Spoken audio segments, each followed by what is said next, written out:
It's well known that the United States exports billions of dollars worth of arms to its allies. What isn't as widely understood is that many of the guns it sends into wars in the Middle East are Soviet-era munitions manufactured in Eastern Europe. So how do these supply routes function, and where do the weapons go? In the first of a special two-part investigation into US arms sales, Juliana Ruhfus has been to investigate.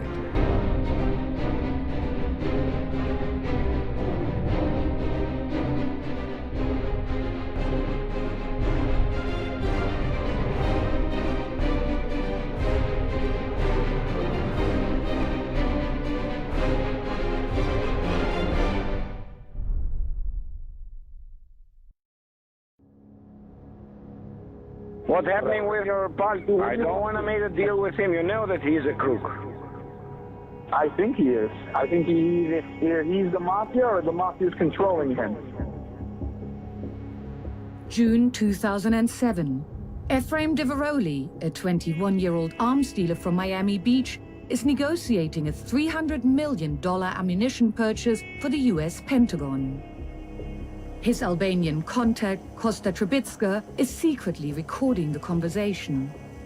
He wants to prove Diveroli knows that the seller has links with organized crime. The problem is I don't have a choice. The U.S. government's expecting the product. The United States needs weapons for its allies in the wars in Afghanistan and Iraq. The guns must be Kalashnikovs and other Soviet-style weapons. It's what its allies are used to. Speed is of the essence. A year after the call with Diveroli, Trubitska is dead. Many believe the Albanian mafia silenced him to stop him from speaking up about a Pentagon deal gone bad.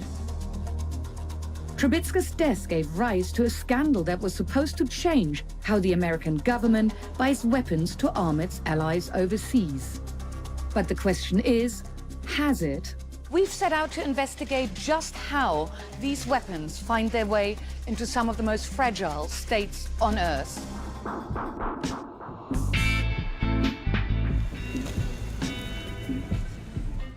This is David Pakouz. He used to be Diveroli's business partner. The story of how the two young amateurs from Miami Beach turned into international arms brokers was so incredible that it became a Hollywood blockbuster. They supplied the Pentagon with 40-year-old Chinese ammunition that was stored in Albania. I'm barred from doing any business with the U.S. government. I'm on a watch list. But Chinese weapons were under U.S. sanctions, so they repackaged the ammo to hide its origin. In 2011, after a New York Times expose, Diveroli went to jail, but Pakouz got away with house arrest. So you guys didn't really have a background in that. You were just two young guys in their 20s. Yeah. Why did you get contracts to supply arms? You mean, why did they give us the contracts? Well, they gave us the contracts probably because we were very, very competitive. We were what they called the best value to the government. Pakouz says the War Dogs movie failed to tell the whole story. He insists the Pentagon knew all along that he and his partner were supplying sanctioned Chinese ammunition. His claim is supported by documents that surfaced in court. They kept on taking deliveries, I think like 3 deliveries a week of full aircraft loads of ammunition for like 4 or 5 months after they found out it was Chinese. Pakouz says the Pentagon was happy with the arrangements until the media got hold of the story. How important was it for the US Army to get quick supplies? Operational necessity is a term that the military used when they wanted to say that they gotta get this done one way or another. And that meant that they were willing to overlook certain procedures and rules and safeguards that the administration had put in place. Pakouz says it's this operational necessity that drives the US government to employ private companies. It allows them to be one step removed because a lot of these suppliers in Central Europe and the Eastern Bloc may not have great reputations. They may have supplied other people, you know, that have committed atrocities, if they only deal with U.S. companies who go out and then do their own deals, and then the U.S. government could wash their hands and say, well, we didn't know where it was coming from. Fast forward to 2015. America is supporting another war in the Middle East, but in Syria it's supplying arms to rebels, not to state forces. Again, the weapons are Soviet-style, easy to use, and so common in the region, they're hard to trace if something goes wrong. When ISIL-controlled territory expands, U.S. arms supplies are stepped up. I'm pleased that Congress have now voted to support a key element of our strategy, our plan to train and equip the opposition in Syria so they can help push back these terrorists. This is exclusive footage of what one of the Pentagon's secretive projects looked like. Again, the US government uses private companies to arm and train its allies. Put your legs on the outside. These men are highly experienced warfighters, Mike Doherty and Francis Novillo. Firing! They were in Bulgaria to train on Soviet-style weapons that would be supplied to Syrian rebels. It seemed like a straightforward mission, but it would cost Novillo his life.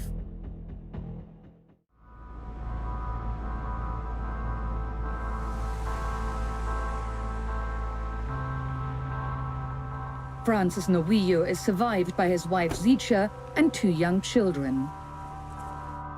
Hi, Zicha? Yes. I'm Juliana. Hello. She has agreed to meet us. Thank you. We're joined by Mike Doherty, Novillo's training partner. He was present when Novillo was killed. I was about 5 or 6 feet away, and as he approached the launcher, he literally raised the round, and as soon as he started to slide it in, and it detonated. And that's when everything just went white for me. Francis died instantly, cerebral and chest. Apparently I was thrown into a concrete wall, and the blast effects threw me back down against the ground. And my hand was split down here and hanging, and the other hand had a big chunk of metal in it. And then I just remember looking up, and I saw our other colleague, and his hand was hanging, and his arm he just shattered or just tore up. I started to kind of flip myself over to crawl, and I started crawling towards him.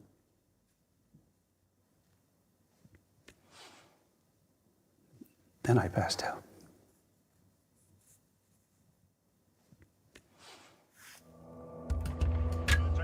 The multi-million-dollar Pentagon contract to train and equip was received by a company called Purple Shovel, but it seemed to be insufficiently prepared for the task. Zicha and Mike say there were problems right from the start. The awarding of the contract happened very quick. There were a lot of things that we questioned. Why are we not doing medical? Why are we not doing threat briefs and things like that? It felt very rushed. I remember Francis saying that it just felt rushed and it wasn't. We really didn't understand the scope of what we were getting into. Mike tells us the official investigation into what exactly happened in Bulgaria seems to have stalled. It's still not clear what caused the missile launcher to malfunction. Did the US government's urgency to supply weapons mean safety procedures were ignored once more? It wasn't until, I would say, over a year later that we learned that the ammunition was over 30 years old. And over the last 30 to 40 years, where was it stored? What were the conditions during its storage? And were they doing the right things to ensure that it was properly taken care of? And that we don't know. Mike and Zicha are suing the company. Our request to Purple Shovel for an interview was declined. The company continues to receive US government contracts. It seems like the government just wants to put layers over this contracting pool so people don't really know much about it. It's a way they can do things outside of the military that are maybe a little bit more shady and not get caught.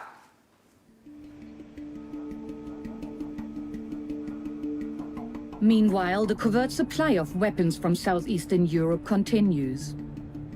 Observers have noticed that a small airport in Rijeka, Croatia, has become a major hub for the flow of arms to the wars of the Middle East.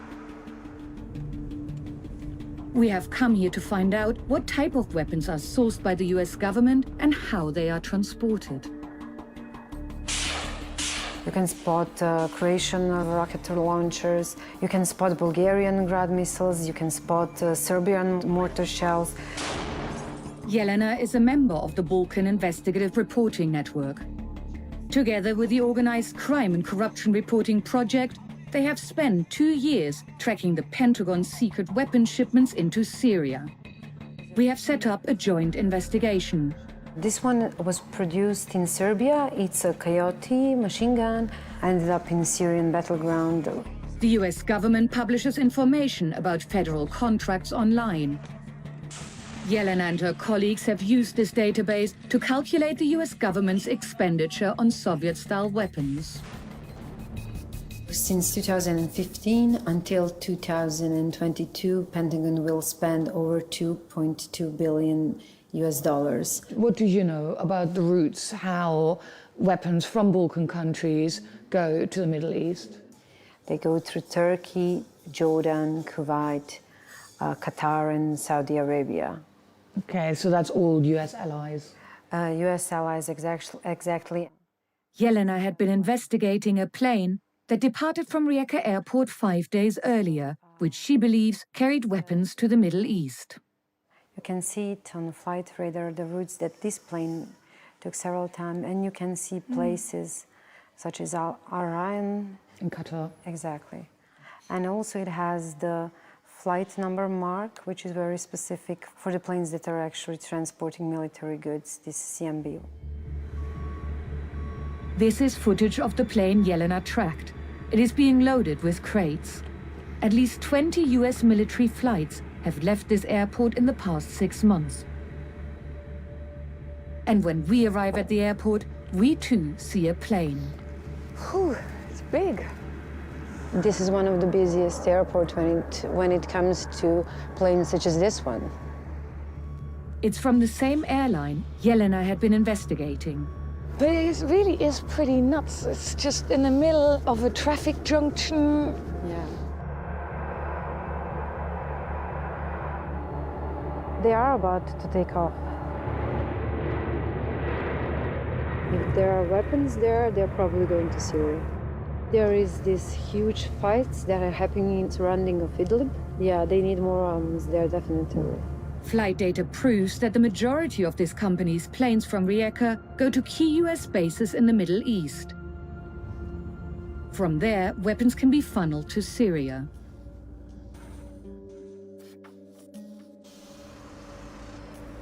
The single largest Pentagon supplier of weapons for Syrian rebels is Bulgaria. For the EU's poorest country, that's a change in fortune. Bulgaria's arms factories fell quiet after the end of the Cold War, but the wars in Iraq, Afghanistan and Syria brought new demand. Factories were reopened and new production lines added to supply weapons to the world's most fragile regions.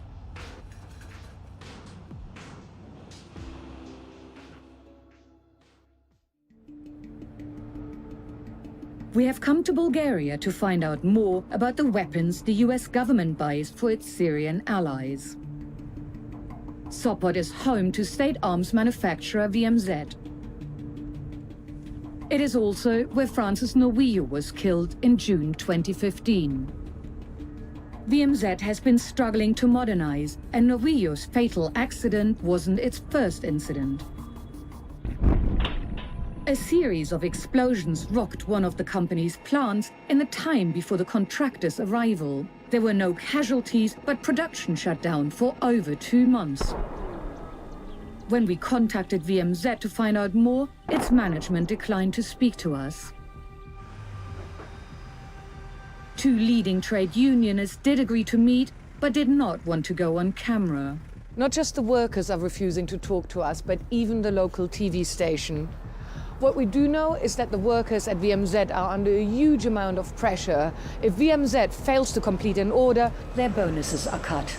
With growing international demand for VMZ weapons, the pressure is on to supply as fast as the company can produce.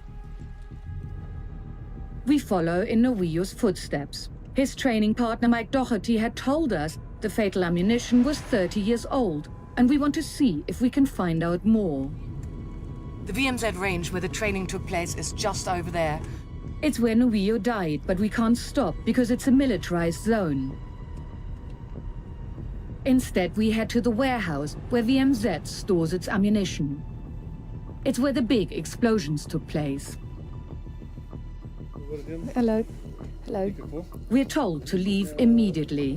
They said that it's absolutely forbidden here to shoot, and that in case if we insist, they're going to call the police. We stop to film in a nearby village instead. 2 explosions took place there. Local residents here were affected by the explosions. It was so big that some houses in this village had to be evacuated. The local police arrive within minutes. They order us to follow them to the station, where we are questioned and threatened with prosecution. It is clear that the authorities don't like any questions about Bulgaria's arms exports.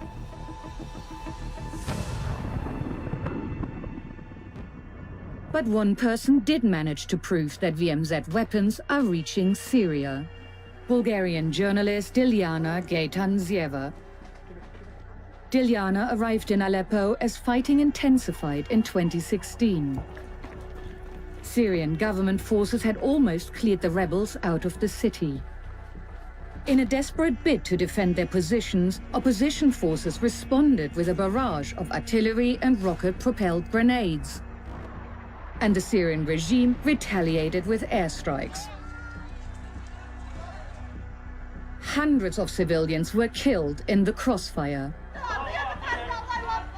The suffering Juliana witnessed was unforgettable.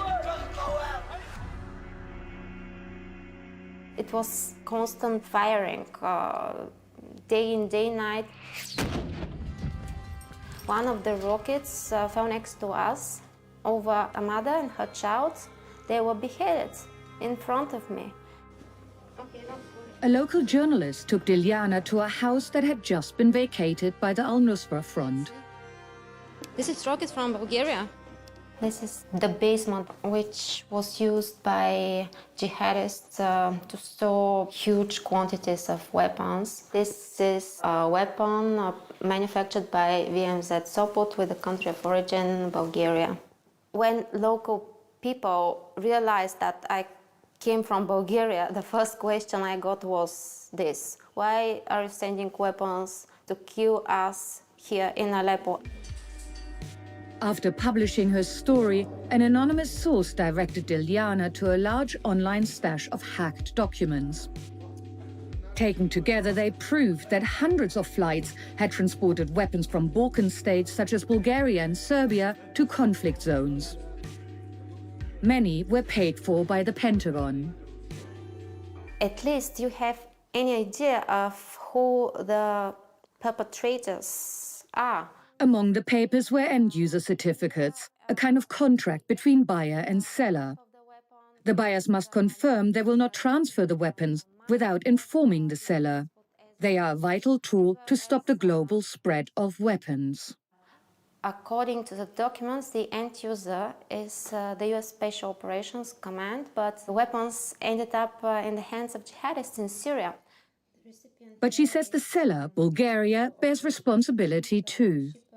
When Bulgaria as a country is informed that our weapons end up in war zones and in countries which are under embargo, we should stop immediately the exports.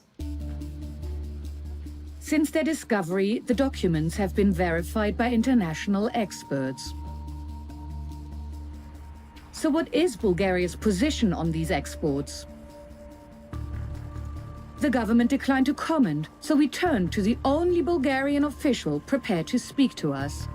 It is possible to say that is the best limpet mice in the world. Stefan Vodanicharov is the co-president of the Association of Bulgarian Defense Industries. Only one of this one is possible to destroy tank and light armor vehicles.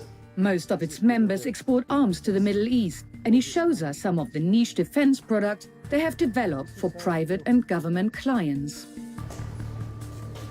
We want to know if Bulgaria is at fault when the US Special Operations Command or SOCOM, passes the weapons on. As a member of the EU, Bulgaria is required to stick to the arms control treaties.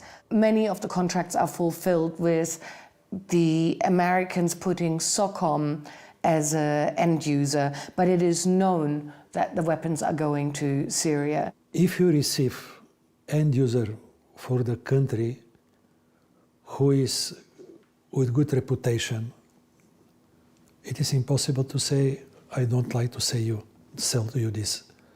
It is not responsible for Bulgaria country, it is responsible for the country who make this end user. You make the deal with the state who is good reputation. After that, what to say?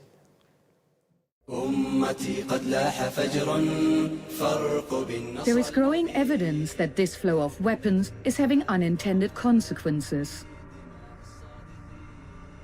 Analysts have found heavy machine guns, rockets, and even missile systems from Bulgaria and Romania in the hands of ISIL. It is now estimated that over a third of all weapons used by the group in Syria and Iraq were manufactured in Eastern Europe. So are US arms exports inadvertently empowering the terrorists?